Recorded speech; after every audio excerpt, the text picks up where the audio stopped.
नमस्कार, एक बार फिर से आपका स्वागत है एक नए वीडियो में। आज के इस वीडियो में हम लोग बात करेंगे कि पूर्व मध्य रेल हाजीपुर के जो सोनपुर मंडल है उसके द्वारा 10% इनटेक कोटा के तहत इंजीनियरिंग विभाग के ट्रैक मेंटेनर 4 जो होते हैं, जो लेवल 1 के कार्यरत कर्मचारी हैं, उनको अन्य विभागों में स्थानांतरण द्वारा भर्ती निकाली गई है।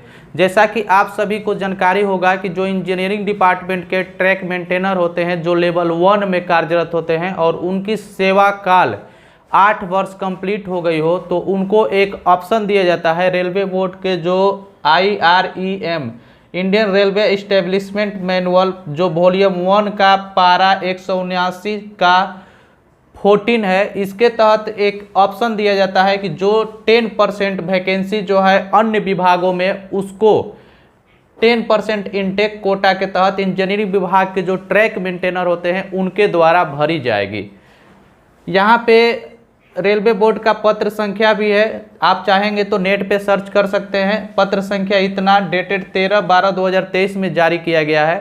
तो इसके तहत जो है सोनपुर मंडल के द्वारा 10% इनटेक कोटा के तहत भर्ती निकाली गई है, जिसमें सोनपुर मंडल में जो ट्रैक मेंटेनर के कार्यरत कर्मचारी हैं उनके लिए एक अच्छी खबर है, क्योंकि ट्रैक मेंटेनर के जो वर्क होता है वो काफ़ी हार्ड होता है और उससे अधिकांश ट्रैक मेंटेनर चाहते हैं कि हम दूसरे डिपार्टमेंट में ट्रांसफ़र करा ले, तो उनके लिए एक बेस्ट ऑप्शन है। यहाँ पे दूसरे डिपार्टमेंट में जो ट्रांसफ़र कराने का जो वैकेंसी है उसका विवरण यहाँ पे दिया गया है। वैकेंसी जानने के बाद हम लोग जानेंगे आगे का इसका क्राइटेरिया क्या है, यानी कि इसके लिए कौन कौन से कर्मचारी ट्रैक मेंटेनर कौन कौन से एलिजिबल हो सकते हैं। तो सबसे पहले हम लोग समझते हैं कि रिक्तियों का विवरण। यहाँ पर डिपार्टमेंट दिया गया है कि ऑपरेटिंग डिपार्टमेंट में पद नाम, यानी कि जो पोस्ट है गेटमैन के लिए वैकेंसी है।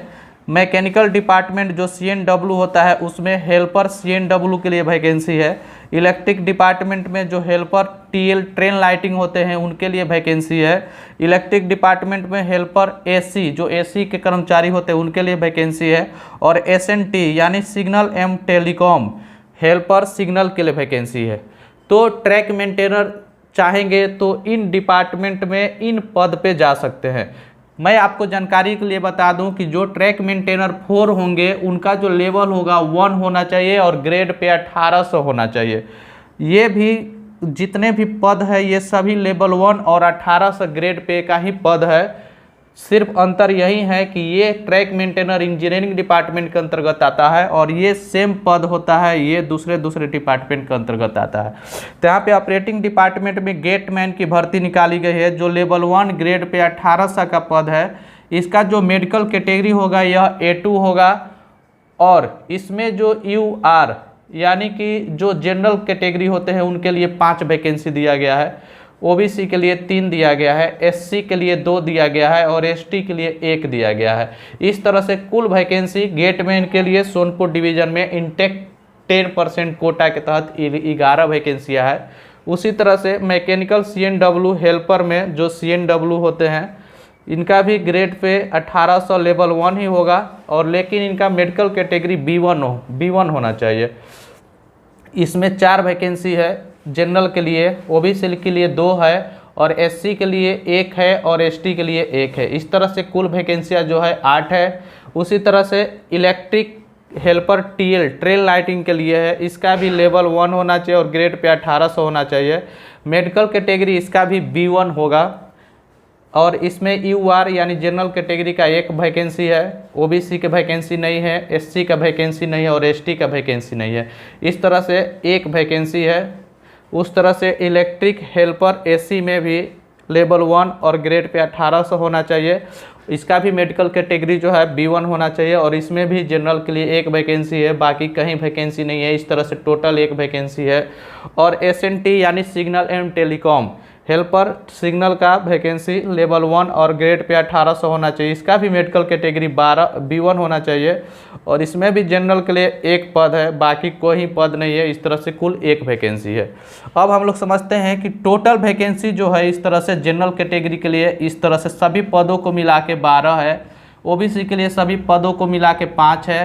SC के लिए सभी पद को मिला के 3 है और ST के लिए सभी पद को मिला के 2 है। और इस तरह से वैकेंसी देखेंगे टोटल, तो टोटल 22 वैकेंसियाँ है। अब हम लोग समझते हैं कि जो 10% इनटेक कोटा के तहत जो वैकेंसी है उसके लिए कौन कौन एलिजिबल हैं, यानी कौन कौन उसके लिए पात्र हैं। तो सबसे पहले हम लोग समझते हैं 1 नंबर कि वे कर्मचारी, वे इंजीनियरिंग विभाग के ट्रैक मेंटेनर कर्मचारी जो सोनपुर मंडल में कार्यरत होना चाहिए, क्योंकि ये वैकेंसी जो है सोनपुर मंडल के द्वारा निकाली गई है, इसलिए कर्मचारी सबसे पहला शर्त ये है कि उनको सोनपुर मंडल के किसी भी यूनिट में कार्यरत होना चाहिए और वह ट्रैक मेंटेनर 4 लेवल 1 के कर्मचारी यानी नियमित रूप से कार्यरत कर्मचारी जिनका न्यूनतम सेवा काल 8 वर्ष पूर्ण हो चुकी हो। सबसे पहला शर्त यह है कि उनको सबसे पहले सोनपुर मंडल में कार्यरत होना चाहिए, उनको लेवल 1 में होना चाहिए और लेवल 1 में उनका सेवा काल जो है 8 वर्ष कंप्लीट होनी चाहिए।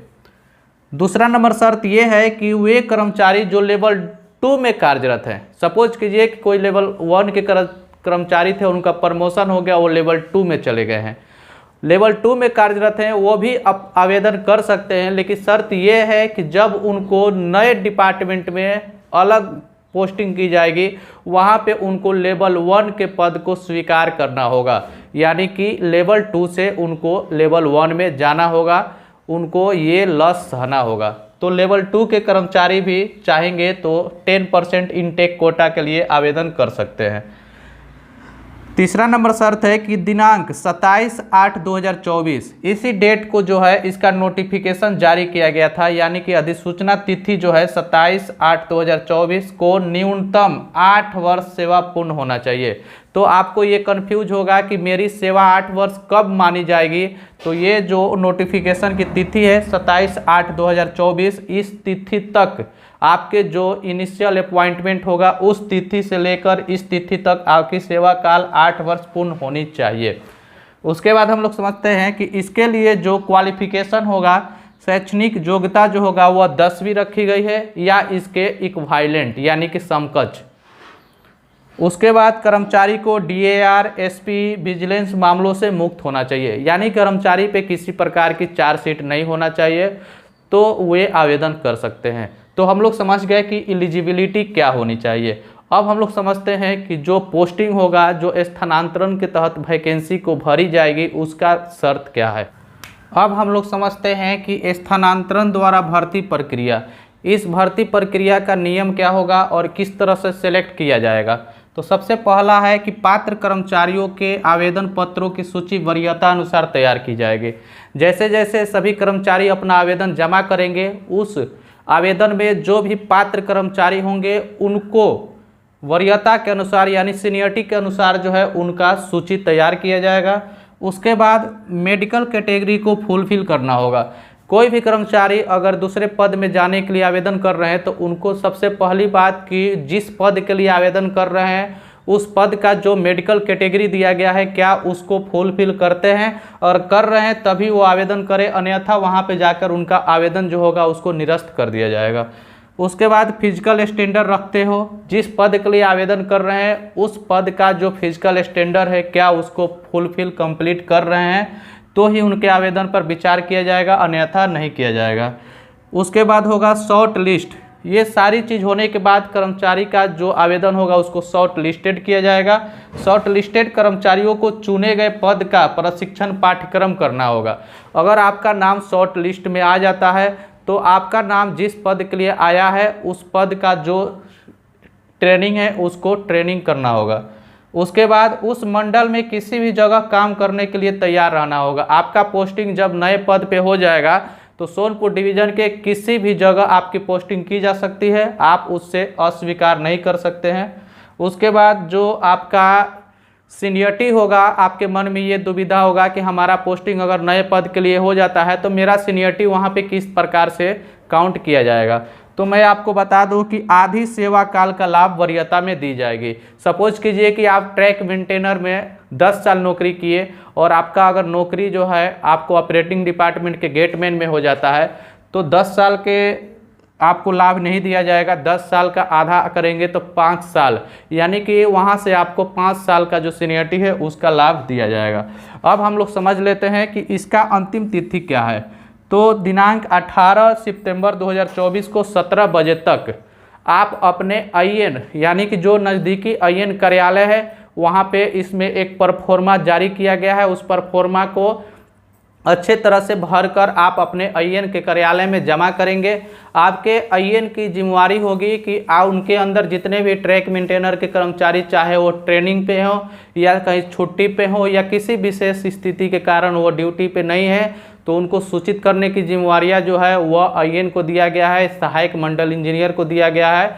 और सभी कर्मचारी का आवेदन 18/9/24 को वह 17 बजे तक उस IN कार्यालय में जमा किया जाएगा। एक रजिस्टर खोला जाएगा, उस रजिस्टर में जो है पूरा अप टू डेट किया जाएगा और 17 बजे के बाद किसी भी कर्मचारी का आवेदन स्वीकार नहीं किया जाएगा। और जितने भी आवेदन कलेक्ट किया गया है सभी आवेदन को एक बंच बना के वह मंडल रेल प्रबंधक कार्मिक सोनपुर के यहाँ जमा किया जाएगा। अगर किसी सहायक मंडल इंजीनियर के कार्यालय में एक भी आवेदन नहीं है तो वो अपना एक लेटर बना के और उसमें नील लिख कर वो भी ISC मंडल रेल प्रबंधक कार्यालय में जमा करेंगे। अब आपको एक विशेष बात, अगर आपको इसके नोटिफिकेशन का पत्र चाहिए, पूरा लेटर चाहिए, तो मेरे कमेंट बॉक्स में कमेंट कीजिए, मैं आपको वह लेटर अवेलेबल ज़रूर कराऊंगा। मैं आशा करता हूं कि इस वीडियो के माध्यम से आपको जानकारी मिली होगी। मिलते हैं एक ऐसे ही अगले वीडियो में, जब तक के लिए धन्यवाद।